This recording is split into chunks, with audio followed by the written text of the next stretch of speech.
naye Melisi kulacho afolo biti yaya nukuri kw'Imana ubukene mfite wagira ngo hari umuntu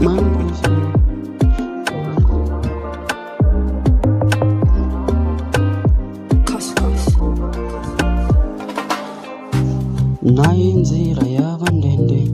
najyamisha umutima wanjye amarira yanjye anyigisha gukomera nuko isi itanyumva inzozi zanjye nizo zanjye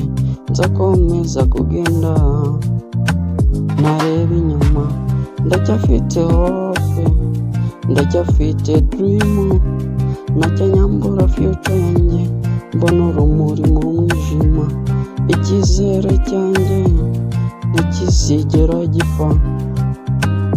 naye Melisi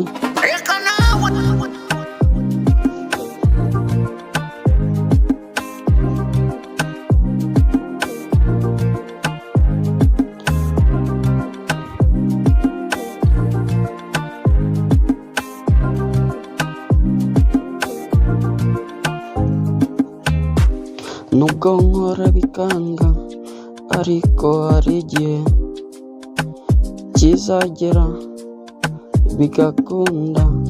Melisi cyangwa Doron kagafatwa naye Melisi nukuri kw'Imana ubukene mfite wagira ngo hari umuntu uri kubutera inkunga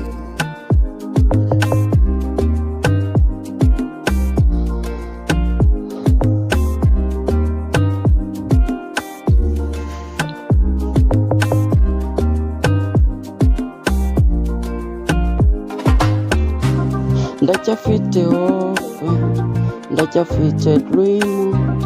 nacyanyambura future yanjye mbona urumuri mu mwijima icyizere cyanjye ntikizigera gipfa